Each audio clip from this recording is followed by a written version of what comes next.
On today's episode of information you might find particularly pertinent if and when you find yourself in the 19th century, we are going to be exploring how to make one of those antique sewing machines work. I have two functioning Singer machines in my workroom, one manufactured in 1891, which is powered by hand turning, and this one manufactured in 1892, which is treadle powered. There are many different brands of sewing machine throughout the ages, but Singer is personally my favorite purely because they come with serial numbers which you can actually reference in their online database to see exactly which year your machine was manufactured in. So before we get started, there are first a couple of little checks and preparations that need to happen. Firstly, it's important to make sure that your machine is clean and well oiled. There shouldn't be any dust clumps in the mechanisms, and it shouldn't be making any squeaking sounds when operated.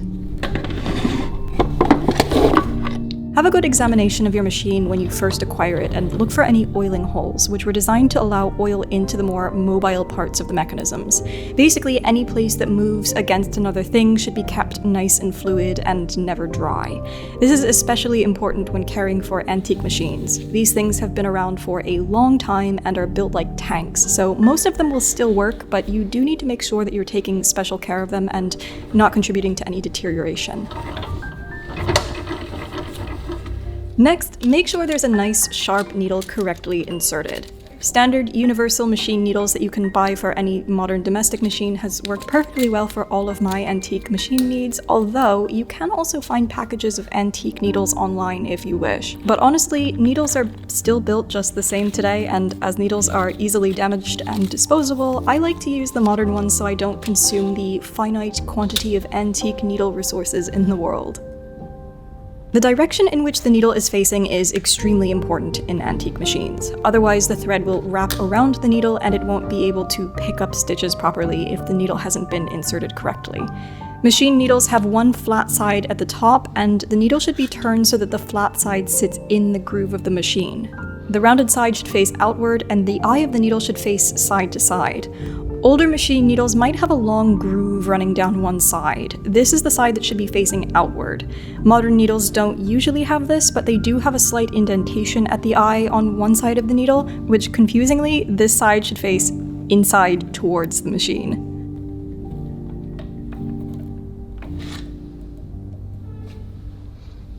Next, to make up the bobbin. These look a little bit different from the round bobbins that we're used to in modern machines, and rather than sitting vertically under the machine, these bullet bobbins lay horizontally and are passed backwards and forwards under the needle as you stitch. Usually a working machine will have one already, but spare bobbins can also be found on eBay and such. I've got 2 bobbin cases, one for each machine, but I have 3 bobbin spools, which is handy for keeping multiple thread colors wound at once. These can be changed out to keep multiple projects going at one time. To wind a bobbin, place the thread on top of the machine, bring it round that top post, the one with the thread grooves, not the smooth one, which is actually the piston for the needle and will be moving with the machine, so don't put your thread around this one. Wind the end of the thread a few times round the bobbin spool to secure it, and then insert that into the bobbin winder, ensuring that the thread passes through these 2 little crooks, which will actually work to evenly distribute the thread along the length of the bobbin. The bobbin will always be inserted in the wrong way round, no matter how many times you try and keep track of which is the right way, so be sure to change it around when it inevitably starts unwinding when you start the machine.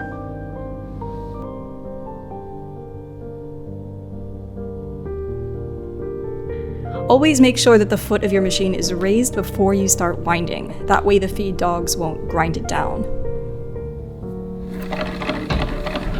The bobbin winders are slightly different between my 2 machines just due to the nature of how they operate. So the treadle machine winder snaps out so that the winding wheel is turned by the machine's belt, whereas the hand-turned sewing machine snaps in. That way the bobbin wheel turns as the machine's wheel turns.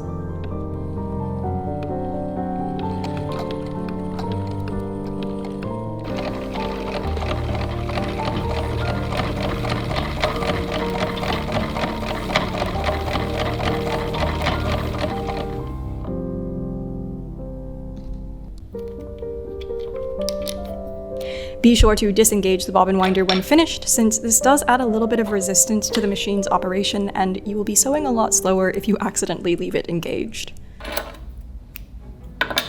Our final stage is, of course, to thread the machine. With your thread stationed on top of the machine still, pass it round that top post once again, but this time bring it down and around the tension disc so that the thread is tightly wedged between those two plates. Not so tightly that you can't pull it through, but tightly enough that it stays in position. Pass the thread through the eye of this lever and then down again through this side hook. Secret hack time, there's actually a tiny opening on the far side of this, so you can actually just pass the thread straight through without having to actually thread it through yourself. Finally, the thread is passed through the eye of the needle from outside to inside.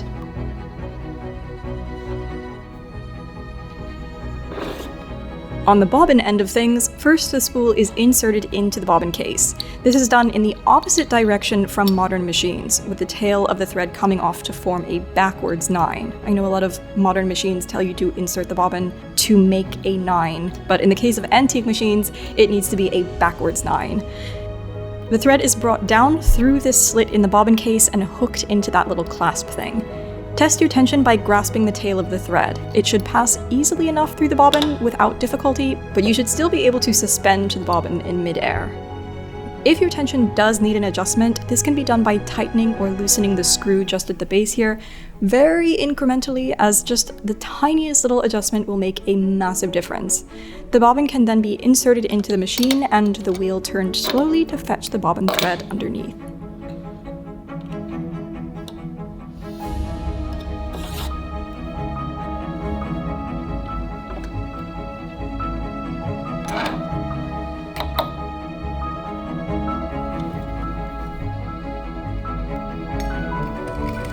Hand-turn machines are fairly quick to get used to since you have full control over the speed and operation, although with one hand providing the power, you only have one hand to guide your material, which might take a little bit of getting used to if you're used to foot powering and having both hands free.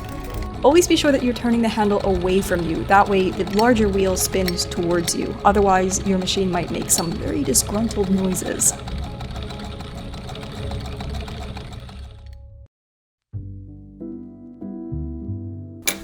Treadling does take a weird bit of getting used to. It's nothing like using a regular sewing machine. So before you actually start sewing something, it's very useful to just sit here with nothing under the machine, just do a little bit of treadling, just to sort of get an idea of what the rhythm of the machine is like, because you kind of have to respond to the machine rather than the machine responding to you. You do a lot less pushing of the pedal as you do making sure that it still has the momentum that it already has. In order to get the machine going, sometimes if you have stopped your last treadling just with the lever, the foot lever parallel to the floor, you can just start it with your foot and it will just keep going. But sometimes if you've stopped with the lever either all the way backwards or all the way forwards, there's no more way to push to get that going again, so you'll have to start it with your hand. It can be nice just to start it with your hands anyway, just because this way you can give it a nice forceful tug, get it going nice and fast, instantaneously without having to work up to that speed with your foot. So it might be tempting when you see a treadle machine to want to operate it by pressing your foot forwards and pressing your foot backwards in order to manually create that back and forwards motion that gets the machine going. That's actually not how you use a treadle machine, and it seems a little bit counterintuitive, but this machine has a lot of corresponding mechanisms, things that respond to everything. This larger wheel down here connecting to this smaller wheel creates more motion and stuff, physics. It's not as much effort as you might think, constantly moving your foot. So you don't have to necessarily be the one true source of power. Once you get it going a little bit, it will have a bit of momentum. And if you interfere with that momentum, you can cause the machine to sort of get confused and try and go the other way, which is not what you want to do.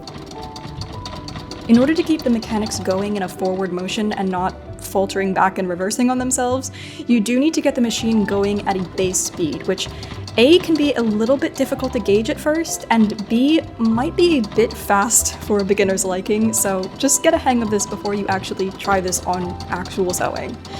Treadling is a bit more difficult to get used to even if you do have sewing machine experience, but it does leave both hands free to handle the work as you sew, so is a little bit more convenient once you get the hang of it. fall backwards a bit. Yeah. Yeah.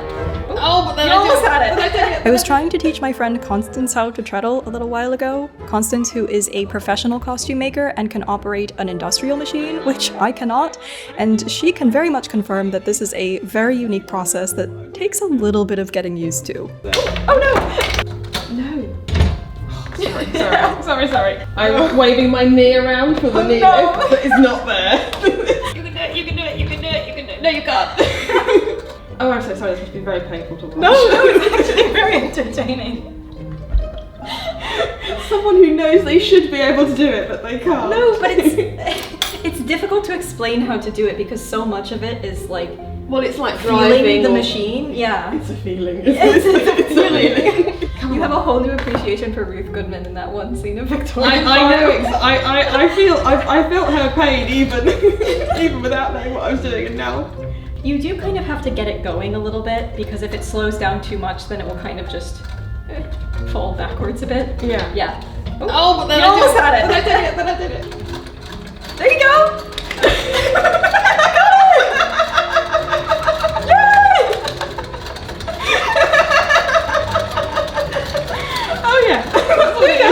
Yeah. See, now you feel it. Like you feel it. It's a feeling. And I've stopped. Yeah. Yeah, it's a completely different action to what you think it should be. Yeah. Oh wow. Yay! Thank you. Oh, it's brilliant.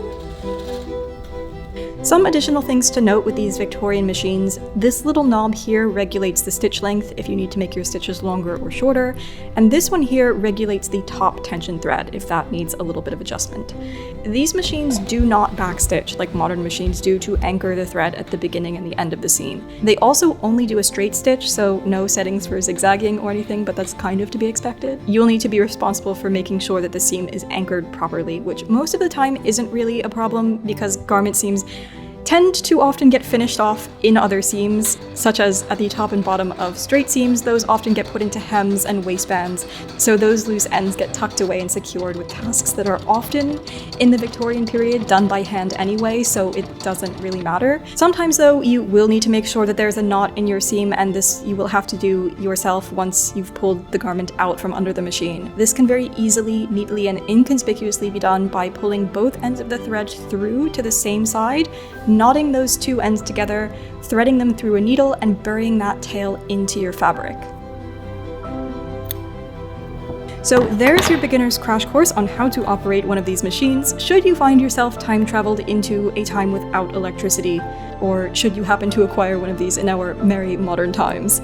These truly are extraordinary pieces of machinery and have been built to last centuries, and while they might not go as fast or have as many fun features as modern sewing machines, there is such a unique element of life to these. You have to learn its language and feel its rhythm and connect with it in a more tactile way that makes the process of sewing so much more magical. I find that I don't even need an electric machine anymore. These two trusty friends assist me with all of my sewing, just as they've done undoubtedly for many others over the last century, and hopefully will continue to do for many a century to come.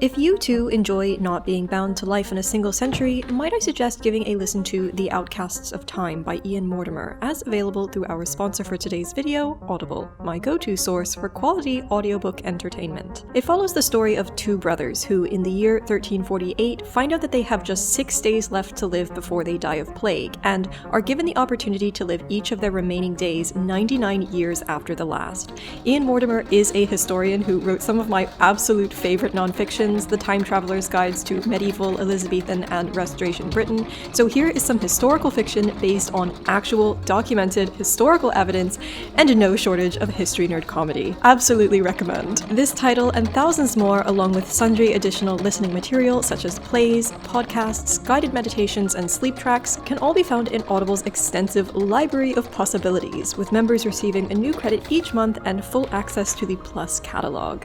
To start your 30-day free trial, visit audible.com/Bernadette or text Bernadette to 500 500.